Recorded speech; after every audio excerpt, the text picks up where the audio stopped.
Kamala Harris is an intelligent woman. I personally don't believe she's a moral woman. I don't. I don't believe that Joe Biden is a moral man. For that, I don't even believe that Trump is a moral man, because morality a lot of the time doesn't come into politics. And so this is the reason why I look not at their morals, and I look at their work. What have they done? Okay, so let's go. That's what I'm interested in. Let's go to Kamala Harris's work, because I was speaking about her earlier. Yeah. And there's an incident where there is a certain man, it's actually on Vice TV, who is actually I think his name's Jamel Trulove. Yes. Never in a million years I would have thought that they were going to charge me for sales murder. I never talked to no detective, no police officer, no DA, nobody. Just arrested and then charged. Arrested and charged, that's it. Was the first time you saw Kamala Harris in person the day that the verdict was issued? She showed up at the two most pivotal times in this first trial, and me being convicted and me being sentenced. She wanted to be present for a celebration of a conviction. That's what it felt like, celebration? A celebration, that's what it felt like. Yeah. He's talking about what happened when Kamala Harris was district attorney. Yeah. In his district. And he was Los Angeles. He was falsely accused.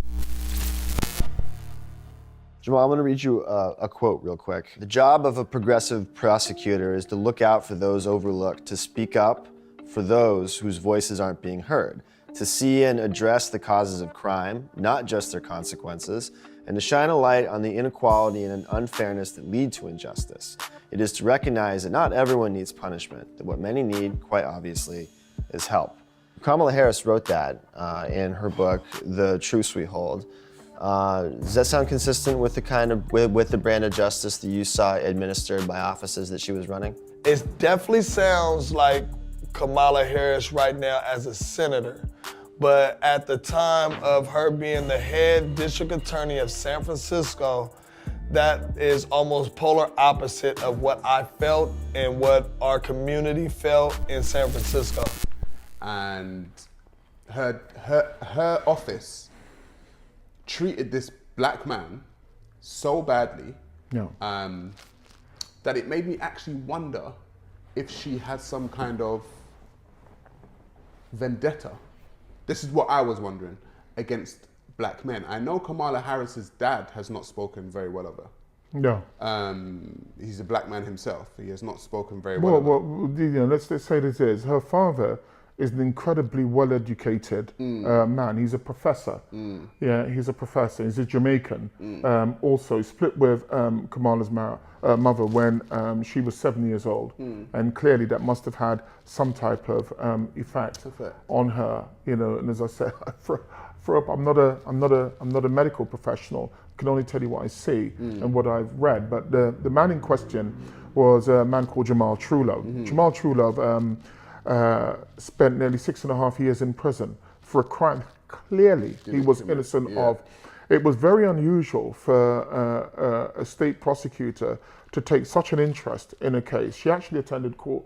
Kamala Harris actually attended court twice to ensure and literally hid evidence that would have exonerated this man. He spent 6.5 years in prison, and not only that, I think he won almost 30 million in a payout by the city of Los Angeles. It's one of the problems that I have with Kamala Harris. Kamala Harris seemingly, has a problem with black men. Right. Seemingly has a problem with black men.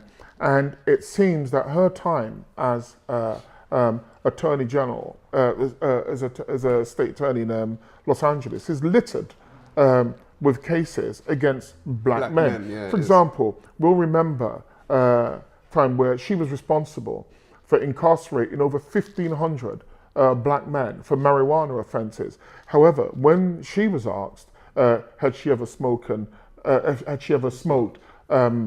marijuana, she laughed.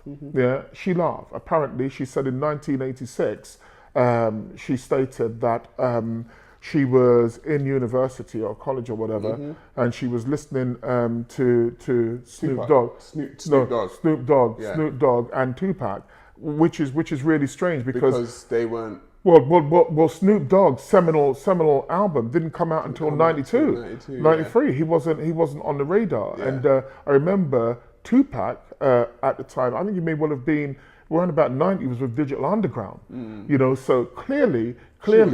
Clearly she was lying, and I know a great deal about Snoop Dogg because it was our company that brought Snoop Dogg and Dr. Dre and Lady of Rage over here in the early 90s, and so you know I know a little bit about them, knowing Dr. Dre personally. And so the fact that she would come out with this tells me a great deal about her. That why would you need to tell that story? Why tell a lie when the truth would do? Yeah, the facts are that you're a well-educated woman. You took advantage of what society had to offer you, and you've done well in society. But you locked up 1,500 men for marijuana, whilst laughed and made jokes on Charlemagne the God's the Breakfast Club about, of course you did that. You know, I'm Jamaican.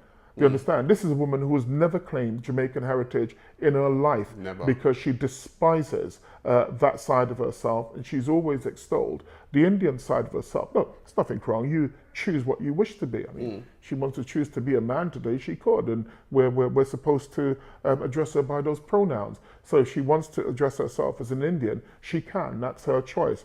What it is, it just seems once again that she's now going to engage in racial politics, if you like, and somehow we should remain unthinking, and my family should vote for her purely on the basis that she is black, under no circumstances.